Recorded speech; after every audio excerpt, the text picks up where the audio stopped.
You've probably heard about the newest controversy with Ticketmaster. Their pricing has gotten out of control. Let's dig into it. Welcome back to Pixel Positive Music, where we talk about everything that there is to talk about music, music that we love, and the industry itself. I want to thank all of the wonderful people who have subscribed to the channel in the past few weeks. The numbers have absolutely blown through the roof. I'm very, very thrilled. Welcome all the new viewers, all the new subscribers.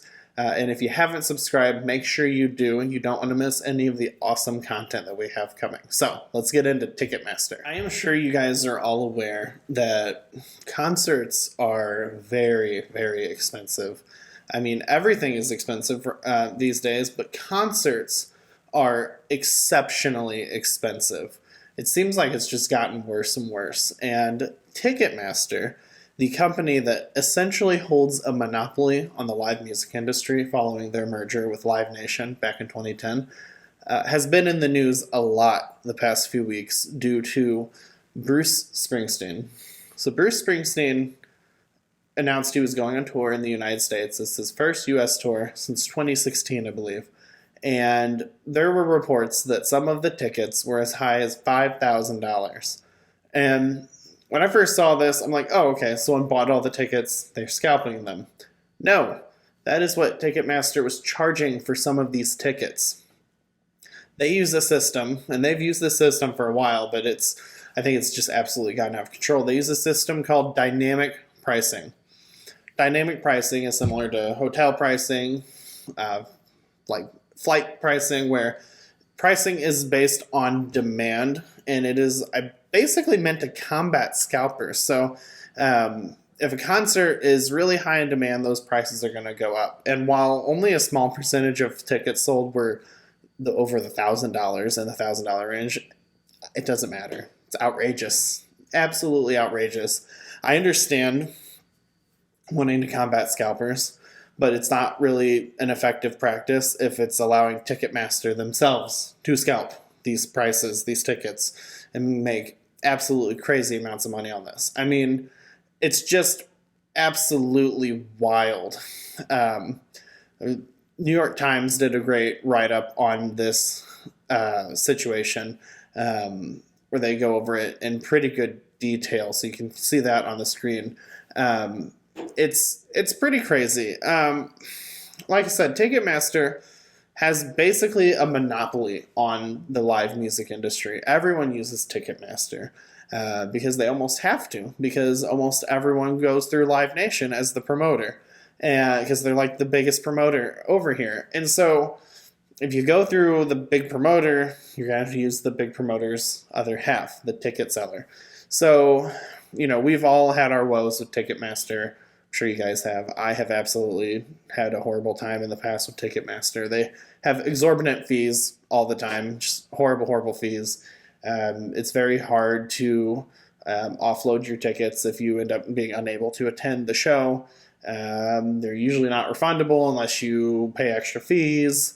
Sometimes they can be hard to sell. I mean, it's just an absolute mess. And Bruce Springsteen's manager did respond.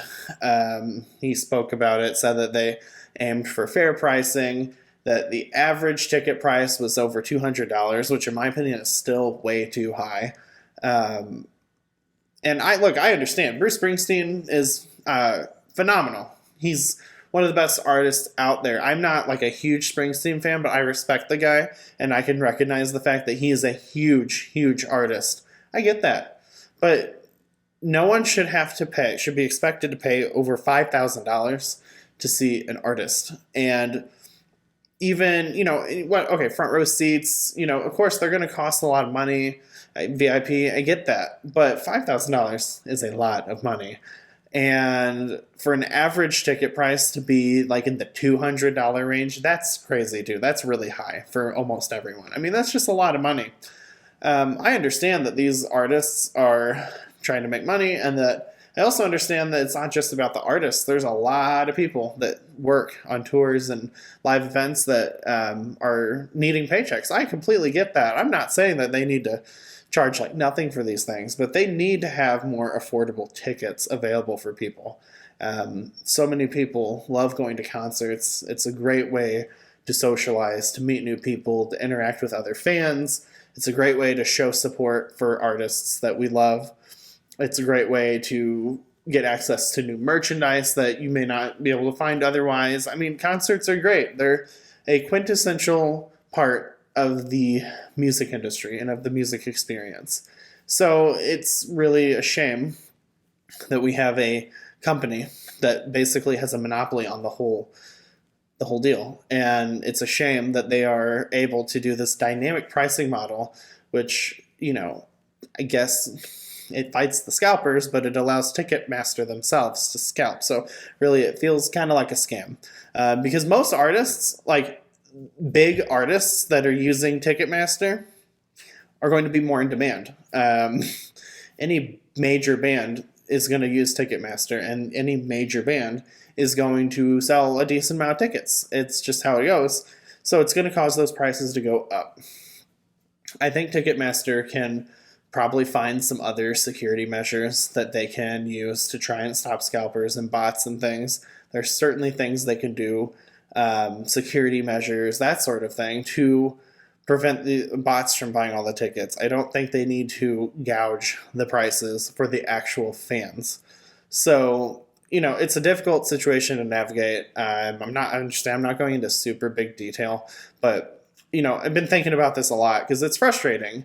We all love going to concerts, and while I haven't encountered a concert where the tickets are like $5,000, tickets are getting really expensive, and it's a shame, and I think a lot of it does have to do with Ticketmaster. So let me know in the comments, what do you guys think about Ticketmaster? How do you feel about this situation with the absolutely crazy prices that Ticketmaster is charging? Do you think it's justified? Do you think they're gouging? I want to hear about it. If you have any bad stories about Ticketmaster, or good ones, although I bet there's not a lot of good ones. If you have any bad stories about Ticketmaster, sound off in the comments. Let's talk about it, because we're here to talk about music. I've been taking a little bit of a break from the reviews because I did so many in a row, to cover some of the other nuances of this amazing industry, and this unfortunately is one of them. Ticketmaster is a big part of the music industry today. So let me know what you guys think. Subscribe if you haven't already.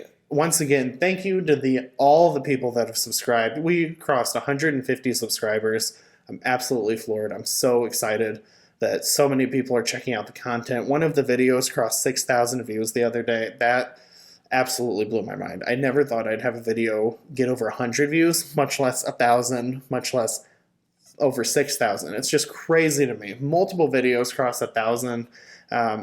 Lots of great feedback. I absolutely am so happy. So, I'm going to cover some more things, like industry things, and then I'm going to transition back to wrap up some more Journey stuff, and then I'm going to start a new series called Iconic Albums of the 80s, where I'm going to do some overviews and take some looks at some iconic albums that I consider to be iconic from the 1980s. So we've got that to look forward to as well, so make sure you subscribe. Hit the like button if you enjoy the video, and I will see you guys next time.